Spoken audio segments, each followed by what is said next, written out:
Sometimes you're juggling, do I really want this beautiful one thing that I can maybe only really have for 2 or 3 weeks?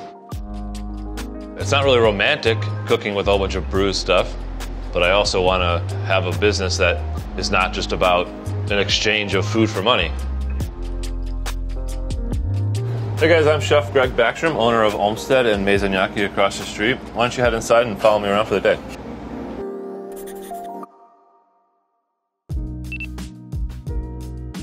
All right, so it's 9 a.m. This is usually when I come to the farmer's market. I like to come to see what's the best produce to work with right now on the menu. What's up, Chef? We're at Norwich Meadow Farms. Their thing is that they are the largest organic farm at the farmer's market. So when I first get to Norwich, I usually check in with Zaid and Haifa, the owners of the farm. Zaid and I approach shopping together a couple of different ways. One is just what do we need for the menu that we're currently running. The other is what's on the farm that's not selling, or what did he bring too much of to the market that he's starting to feel like isn't going to sell, that could just end up in the trash or into compost. And sort of a way to mutually benefit, I try to purchase those things to sort of reduce food waste and to still be putting a great organic product on the menu. We got a whole bunch of rutabaga for the rutabaga pasta dish that we run. We're going to get kohlrabi and then bok choy for Maizanaki. So we're buying for both restaurants right now. All right, so it's about 10:30. It's time for me to get back to the restaurant. I have everything I need from the farm, and we're going to head back to Brooklyn.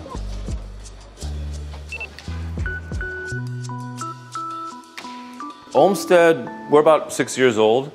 We did not have a lot of money to open up this restaurant, and my dad is a carpenter, and I can clean pretty well, so we just kind of together did whatever we could. So like the bookshelf over the bar, the whole chef's counter, everything, the redoing the tables, he did it all. There's a charm to Olmsted, and I feel like a lot of that has to do with sort of like this humble beginnings thing that was started with my dad and I just kind of doing all the work ourselves.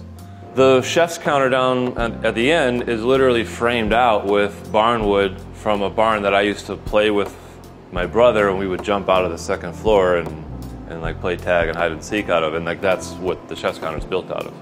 And then the garden kind of has a lot of similar components to that.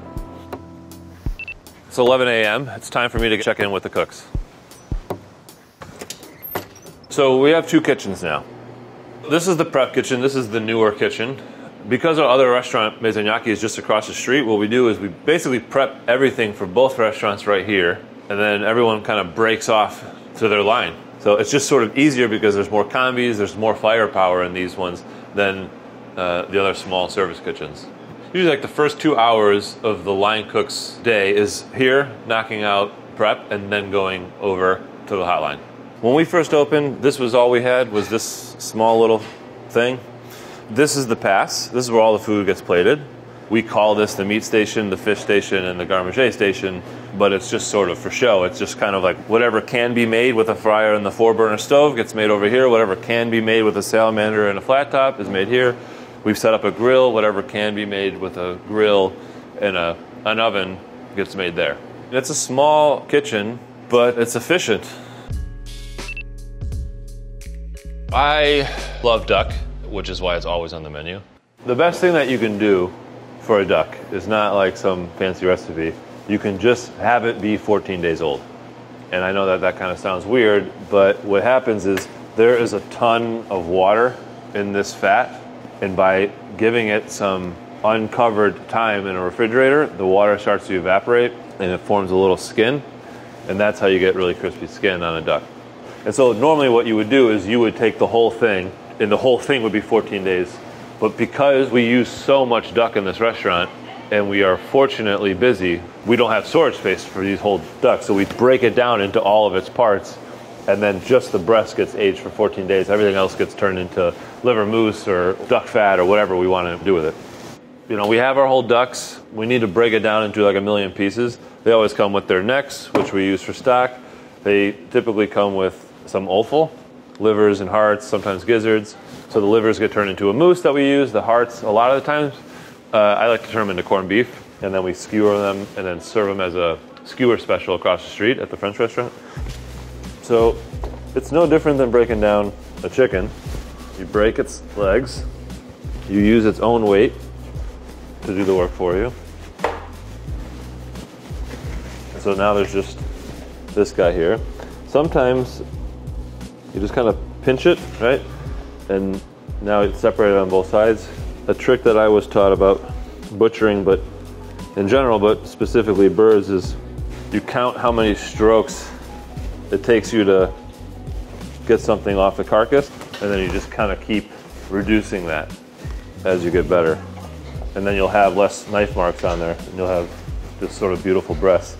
Sometimes we'll use the wings for a special, but if we're really in need of a lot of sauce, we'll just use the wings to make a stock, so we'll get a little bit more sauce out of it. The fat comes off.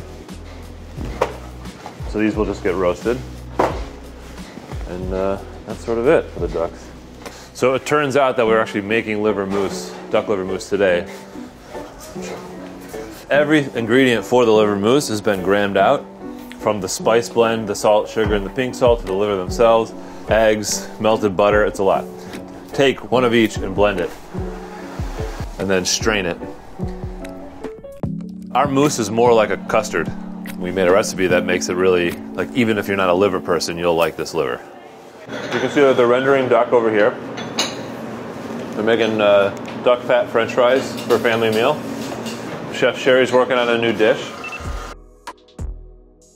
That's gonna have sort of like a beach crepe, king crab and caviar, and we're gonna run it as a special night and see how people like it.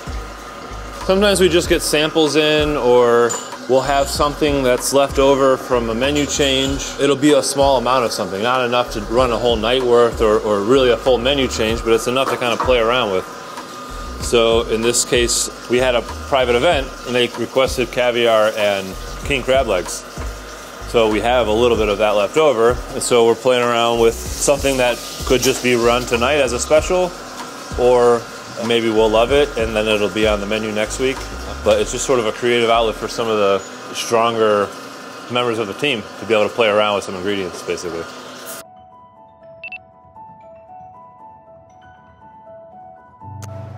It's really, really pretty out here, especially at night.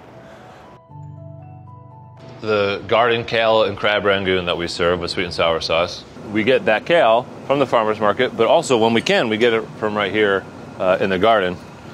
All of this is in the brassica family, and all could be used sort of in the same recipe. So this is sort of more like a Tuscan kale. These are sort of wider cabbage leaves, and all of which can be incorporated into the recipe. So the crab rangoon filling is, we didn't want to use cream cheese, so we make ricotta and we hang it, and then we blend it, so it's really, really creamy. And then we add the picked crab meat and chopped sauteed kale to it. So we basically just take an ice cream scooper, and we scoop it onto the wontons, fold it into a little kind of purse, and we fry it. It's like 4 to 1 order. And we serve with chopsticks and sweet and sour sauce. The rutabaga pasta, it's a really simple one. We have this like Japanese sheeter. You can basically turn a rutabaga into like sheets of pasta, like lasagna. We cut them into like these long noodles. We just kind of cook the pasta just like you would in boiling water, and then we glaze it in that butter sauce. We just make a really simple, almost like a beurre blanc, but less acidic. And then we put a ton of truffles in it. And then we finish with a ton of Parmesan cheese to kind of have it seize up and get nice and salty. And then we make these like brown butter bits that we put over the top of it for sort of crunch. And it's also very classic to serve truffles and brown butter together. So it's heavy and noodly and tasty.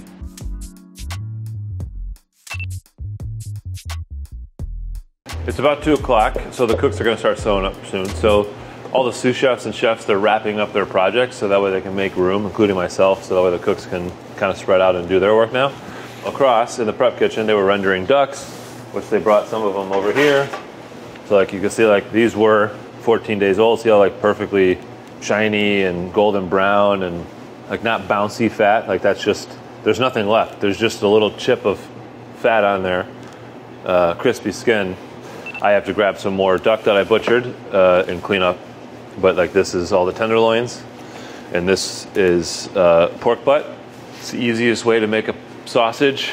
Every sausage recipe, they're gonna say, you know, lean meat and fat. If you just use a pork butt, it's already that ratio. And so you can just cut up a pork butt, which is a pork shoulder, and grind it and make a sausage out of it. And so we'll just do that while incorporating 50% duck into it. and then a whole bunch of like spices and herbs and garlic and all that stuff.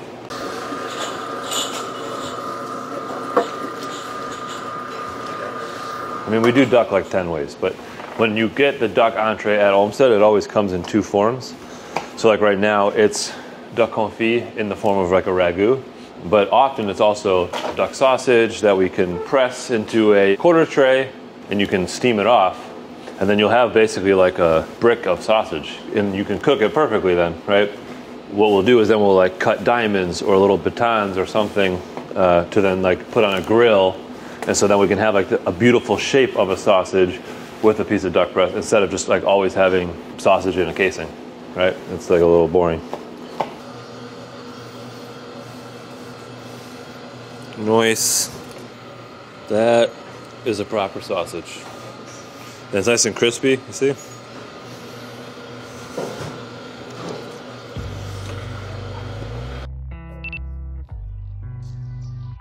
Right around 4 is when like everyone's culminating here.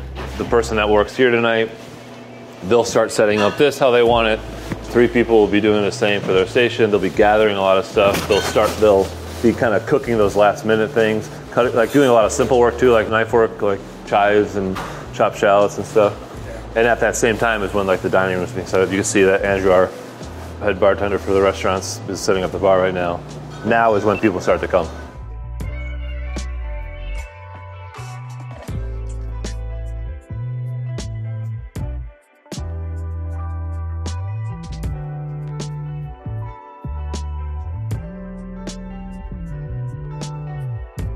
So people typically start and finish a meal in the garden.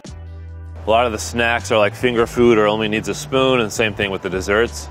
We do s'mores, and we introduce like a hot cocktail program, so you can have like spiked hot cocoa and hot toddies and all this stuff. The best compliment I ever received about Olmsted was a guest said that Olmsted is like if Alinea and Blue Hill at Stone Barns had a casual baby. Casual fine dining, with a conscience. Thanks for spending the day with me here at Olmsted. I hope you enjoyed watching what we cook. And next time you're in the neighborhood, swing by.